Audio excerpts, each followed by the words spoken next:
देखो इस पद में एकदम स्पष्ट साफ समझाया बताया, मत बन तू शैतान नरे बंदे, तज दे तू अभिमान। किसी भी प्रकार की शैतानी, मतलब कोई भी प्रकार का अपराध ना करो, किसी को तंग मत करो, परेशान मत करो, पीड़ा मत पहुंचाओ। हो सके तो किसी की सेवा करो, सहयोग करो, नहीं हो तो किसी को परेशान तो ना करो। इंसान है इंसानियत अपना, प्रेम परमार्थ नियत अपना, बना अपनी पहचान रे बंदे। अच्छे काम करने वालों की अलग पहचान हो जाती कि नहीं हो जाती, और बुरे काम करने वालों की अलग पहचान हो जाती कि नहीं हो जाती, बताओ।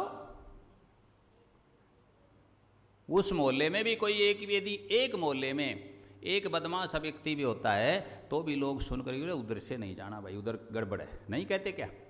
जैसे किसी मोहल्ले में किसी गली में एक कुत्ता हो गड़बड़, जो कहते हैं भाई वो तो काट लेगा, तो उधर लोग जाने से कतराते हैं कि नहीं? इस प्रकार अलग पहचान है अच्छे की भी और बुरे की भी। ये पुण्यात्मा बहुत जरूरी ध्यान में रखने की चीज़ें हैं। इन्हीं से हमारा चरित्र बनता है, इसी से हमारी पहचान बनती है कि हम कर्म कैसे कर रहे हैं, क्या कर रहे हैं। ये बहुत जरूरी चीज़ है।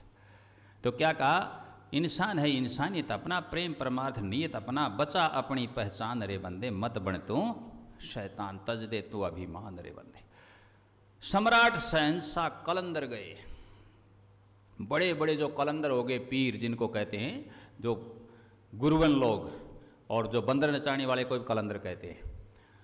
और सम्राट थे, चक्रवर्ती सम्राट, फिर राजा होता था, फिर महाराजा होता था, फिर सम्राट होता था, फिर चक्रवर्ती सम्राट। उनकी इतनों को प्रशेष उनकी अलग अलग थी।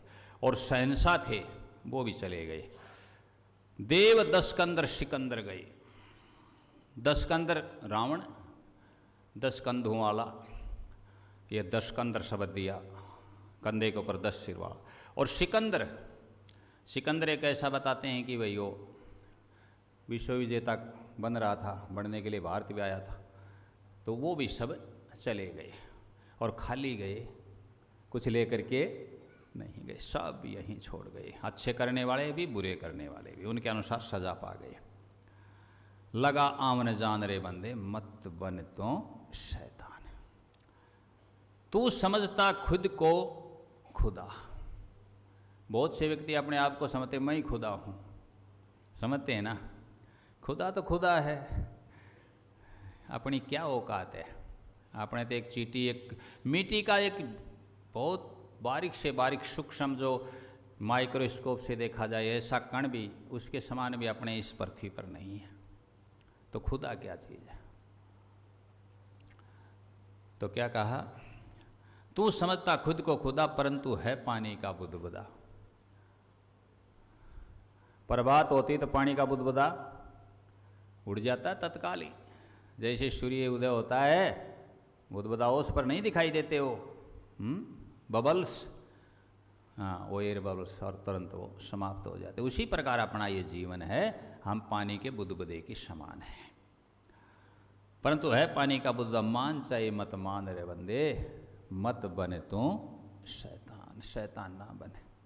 लास्ट में, ना मानने तो वक्त मना देगा।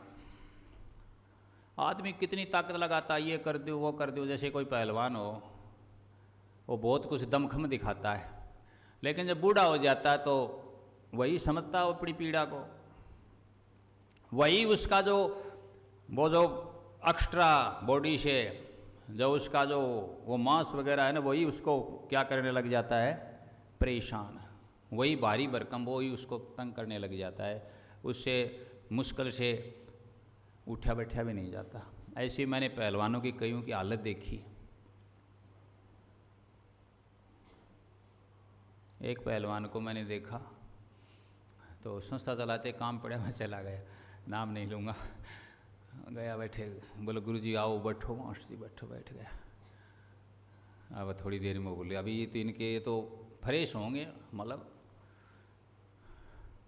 सोच के लिए जाएंगे, तो ठीक है सोच करवा दो भाई, फिर बात करेंगे भाई, जहाजे तो हो रही है तो फिर रोकना ठीक नहीं। मैं बैठ गया, चेयर गली हुई थी। तो मैं तुम्हें क्या बताऊं, बताने की बात नहीं, पण ये आ गई तुम कहो गुरु जी ने दबा ली।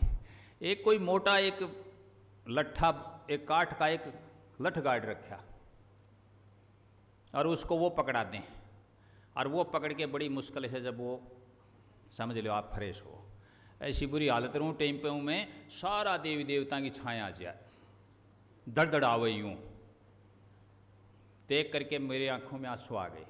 मैं उस दिन उठ के आ ही गया, दोबारा बाद में गया उस समय पर। तो मैंने देखा कि पहलवानों की क्या हालत होती है, जैसे बूढ़े शेर की क्या हालत होती है, शिकार कर नहीं पाता और दूसरा कोई ला करके उसको नहीं खिलाता, कैसे दुखी होकर करके शेर मरता है। नाम तो शेर है था, जब क्या था, शेर ही था, लेकिन वक्त ने मना दिया। वक्त ने वो उसका जो शेर पने का अहंकार था वो सारा क्या कर दिया, नष्ट कर दिया। अब वो गिद्ध जैसा भी नहीं रहा, होती नहीं हालत। तो न मानने तो वक्त मना देगा। हरि राम समय सजा देगा। किसी भी आदमी को किसी भी रूप में सजा मिलती है, वक्त से पहले कुछ प्राप्त नहीं होता, समय आने पर मिलती है। कोई सोच ले कि हाँ ये काम अब क्यों नहीं हुआ, वो होना निश्चित है, वो नियत है, वो नियति के विधान में है। फिर रावण ने इतने अत्याचार किए, पहले क्यों नहीं मार दिया गया? कंस ने इतने अत्याचार किए, उनके माता पिता को, भगवान श्री कृष्ण के माता पिता को किस में डाल रखा था? जेल में थे, कैद में थे, और कैद में ही वो प्रकट हुए, फिर भी नहीं मार सके। ये कहते हैं कि भाई सांकड़ तारे सारे खुल गए, अलकारा पड़ के सोगा। ठीक है भाई, खुल गए, बाहर आ गए, तो फिर उनको भी तो बाहर निकाल लेता, उनको तो बाद में मुक्त कराया ना बाद में।